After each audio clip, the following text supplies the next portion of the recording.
Russian engineers have developed a set of new battlefield innovations aimed at countering the growing wave of drone attacks as the war continues to intensify. These creative modifications reflect Moscow's urgent need to find quick and effective defenses in a fast-evolving conflict zone. Reports describe these countermeasures as practical, low-tech, and remarkably inexpensive compared to traditional defense systems. They are built using simple materials but are designed to deliver surprising levels of protection against modern aerial threats. The first design, known as Mongol or the Barbeque grill, is seen as a modern adaptation of old slat armor, a concept that has been reimagined for today's drone-dominated battleground. Soldiers have quickly nicknamed it for its resemblance to an outdoor grill perched atop armored vehicles. This so-called barbecue grill is essentially a lattice of metal mesh, welded securely onto a sturdy metal frame. Its purpose is to absorb or detonate incoming munitions before they can make direct contact with a tank's surface. The mesh is installed directly over the tank's armor, forming an additional defensive layer that can intercept the downward trajectory of kamikaze drones and explosive payloads. This layered shielding has already been credited with saving several armored units in the field. The second protective mechanism, known as Medusa or Jellyfish, is a creative evolution of the earlier Mongol design, combining elements of flexibility with improved coverage. Russian units have begun installing these frames on tanks and armored vehicles across multiple fronts. This Medusa system features a network of metal cables wired into a circular frame that sits on top of a tank turret, hanging loosely around it like tentacles of a jellyfish. The appearance is unusual, but the function is highly strategic against descending drones. The dense layer of metal cables creates a physical obstacle that makes it extremely difficult for drones to get close enough to strike accurately. In many cases, UAVs either deflected or detonated before reaching their intended target. Another inventive design called Dikobraz, or porcupine, uses sharp metal cables that extend outward from a tank surface, resembling the quills of a porcupine. The unusual design is meant to confuse, obstruct, and entangle approaching suicide drones. The ends of these metal cables are purposefully frayed and uneven, creating a tangled barrier that can trap or disorient kamikaze drones mid-flight. This makes detonation timing unpredictable and gives vehicles a crucial split second of survival. These new Russian counter-drone defenses emerge at a time when Ukraine is leaning heavily into large-scale UAV warfare. The shift underscores the escalating technological duel now defining both sides of this long-running conflict.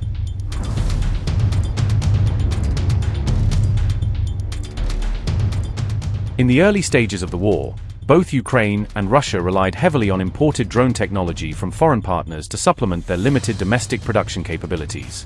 These acquisitions helped each side experiment and gain expertise in early drone warfare. For Ukraine, Turkey's Bayraktar drones played a crucial role in the early months of the invasion, delivering precision strikes against Russian convoys. However, Kyiv soon shifted focus to building its own homegrown drones for greater sustainability and independence. By 2024, Ukraine's domestic drone production had skyrocketed, with reports suggesting over 2 million UAVs were built in a single year. This staggering scale demonstrates how the country transformed its wartime economy to industrialized drone manufacturing. Ukrainian drones are now estimated to account for nearly 3/4 of Russian battlefield casualties, causing widespread disruption across supply chains, armor units, and artillery positions. Their precision and cost-effectiveness have redefined the nature of modern combat. Kyiv employs drones not just for offensive strikes but also for deep reconnaissance missions into Russian territory. From monitoring troop movements to mapping logistics routes, drones have become vital eyes in the sky for Ukrainian defense forces. In addition to its aerial arsenal, Ukraine has also introduced uncrewed ground vehicles, or land drones, designed for use in dangerous frontline operations. These robotic systems handle tasks like mine clearing, resupply runs, and assault support with minimal human risk. At sea, Ukraine has also launched naval UAVs, fast, remote-controlled surface drones, to strike Russian vessels, including recent attacks on Moscow's so-called Shadow Fleet. These marine drones have opened a new front in maritime warfare. Russia, on the other hand, began its drone campaigns using Iranian-manufactured Shahed 131 and Shahed 136 suicide drones. These low-cost, long-range weapons became Moscow's primary tool for targeting Ukrainian infrastructure. Soon after, Moscow shifted to producing its own kamikaze drones domestically, heavily inspired by the Shahed blueprints. This move allowed the Kremlin to boost supply and reduce dependence on foreign partners. Notably, Russia has greatly expanded production of first-person view, or FPV drones, which give operators a live cockpit-style view during flight. These drones have proven particularly effective for precision strikes on small, mobile targets. Moscow has integrated ground-based drones into its logistics chain and artillery operations, using them to transport munitions and even operate small rocket systems. This shift shows how automation is steadily replacing traditional manpower. Separately, Russian defense developers have rolled out fiber-optic guided drones touted as unjammable, a major upgrade designed to resist Ukraine's powerful electronic warfare interference. These drones maintain stable communication even in contested airspace. According to geopolitical analysts, Russia's domestic production capacity has now reached nearly 4 million drones per year, a staggering output that reflects the country's pivot toward industrial-scale unmanned warfare. By the third year of the conflict, the Russian military officially established a specialized branch solely responsible for managing drone operations. This institutional step formalized the role of drones as an essential arm of modern warfare. Both Russia and Ukraine now view drone warfare as far more cost-effective and efficient than traditional large-scale combat tactics. In an age of high attrition, drones offer a balance of affordability, reach, and precision that conventional weapons no longer guarantee.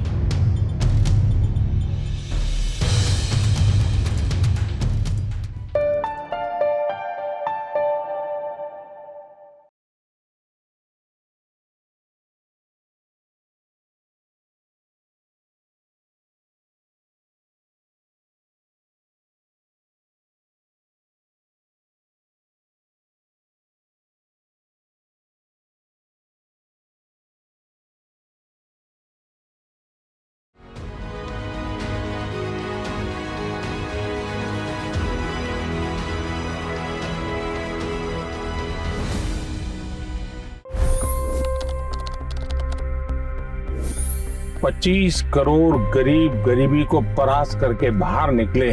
For the good of our nation, let's work together and let's truly make America great again. The fastest news breaks. Requested PM saying that look, you will have to speak to Putin and to Zelensky. The biggest news makers. The relationship with India is probably the most important bilateral relationship the U.S. will have for the rest of this century. The capital delivered quite an election result today. Expert analysis. The million-dollar question today is how to stop this dance of death. Ground reports. I'm standing at the crossroad of the Kumbh Mela. Behind me are more than 100 entry ghats. Long-form interviews. Exclusionary politics is reflected in Manipur case as well. You don't bother because this is a small state. Deep dive into burning issues. It's often said DRC could be the richest country in the whole world. It's because of what sits underneath. Why exactly did the US topple the Sheikh Hasina government? HD videos. We don't just break news, we break it down.